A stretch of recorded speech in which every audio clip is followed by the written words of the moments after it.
Would you have changed the order of any of the stories? Any of you? I think it worked in the ones that it was. You could have maybe. You could have. I think it worked having the car one as in the road rage one as the technically the third one, but the second long one, because it helped with the ebb and flow of the pacing of each one. One was slower than the other. I think, Guy, you made a good point earlier. I can't remember if it was you, Guy, or anyone else, but in that the wedding one felt the most absurd, and so you almost had to be primed for it with all the other stories before you got to that one. And so in that respect, I think they were in the right order. Yeah, that's a good point, actually. I was about to say, wouldn't it be a preference thing because none of the stories had links? But yeah, I think if that wedding one had come first, I would have gone into the rest of the film with a real different mindset. Because that was probably my least favourite scene out of all of them. And I don't know if that has something to do with length and the fact that I maybe got used to the slightly shorter format.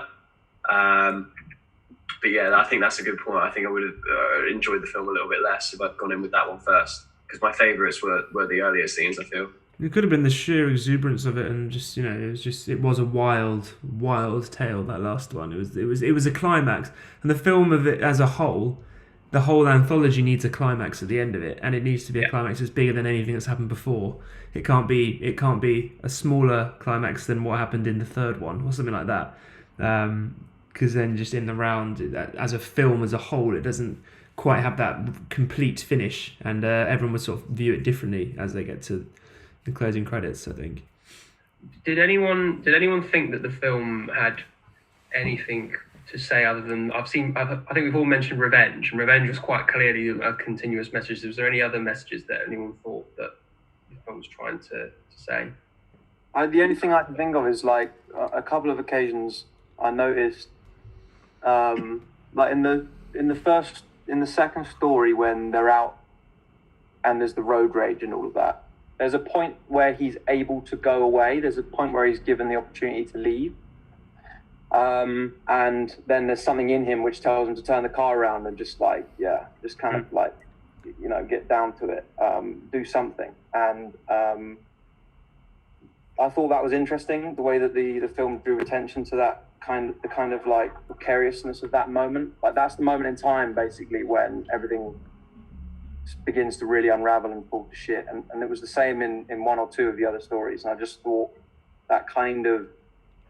that was interesting. The idea that there's always this kind of like fence that you sit on, and if you go that way, you'd probably be fine. But because of this this aspect of human nature, I suppose it is again revenge. Certainly, the dad more overtakes you, and then you end up, making that decision that kind of leads to your downfall. Certainly, the dad in the hit and run. You had that point at which he they were ransoming him too much, and he just snapped. Yeah, and he was just sat on that little that fence for a while. Exactly. Okay. Well, shall we all rate it then? In that case, there's nothing that anyone can think of that stuck out to them as something that could have been slightly better. It's probably only criticisms with the anthology format. You are sometimes left a bit, well, could have done with a bit more in that character, or would have liked to sit. But I don't think it's criticisms of that film. It's just of anthologies, perhaps, because they just don't have the time to flesh out. Exactly. I completely agree. Could be a criticism of personal taste as well, to be honest. When it comes down to something like that, it could just be whether you liked something or not, and that's not the fault of the film, is it? In that case, well, as a film as a whole, it did very well at back in 2014. It was nominated for the Palme d'Or at Cannes. It was nominated for best foreign film at the Oscars that year, and it won a bet at the BAFTA for best non-English pick. So it did very well in 2014, 2015. So who would like to go first at giving it a rating? Give it 7.7. I thought it was great, but like you said, I think the anthology style kind of limits how much you can invest into it. I think anthology films, they always end up being quite light viewing because you can kind of stop start.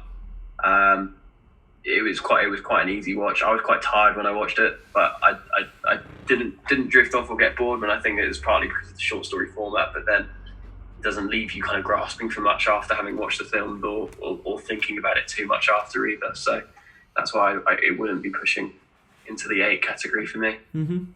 Yeah, that's fair enough. James? 7.9 for me.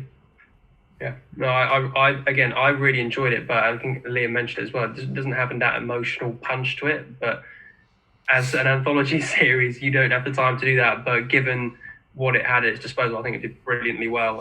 I think, bar from probably the same as you, Tom, I think the Wedding series was probably my least favourite, but every single one that was absolutely great. So yeah, 7.9 for me. It was good. Yeah, I agree with both of you. I've got 7.7 written down there from earlier, so I'm on the same level as both of you. I did just really enjoyable, really good fun watch. I was very accepting of the wedding scene by the end because that was the climax that anthology of short stories needed. I thought it rounded off really well written, really well shot.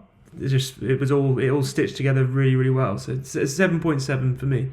It falls into that category of, can it excel into the really higher echelons? Maybe not, but you struggle to find faults in it, really. So 7.7 for me as well. Jem? I give it 7.9. Yeah, enjoyed it a lot. Again, as we said before, the faults are just to do with anthology format. I think the only thing that you could have done slightly better, and why it didn't sort of, push it up into the top tier, is that there was the only link was revenge. And I think to say much more than that is clutching at straws a bit. And I think I could have done with maybe slightly a few more links between them, but really enjoyable film nonetheless. Would certainly recommend to anyone watching. I'd recommend it. I think that's a good comment to put with it. It's definitely one you'd recommend to someone for good viewing, isn't it?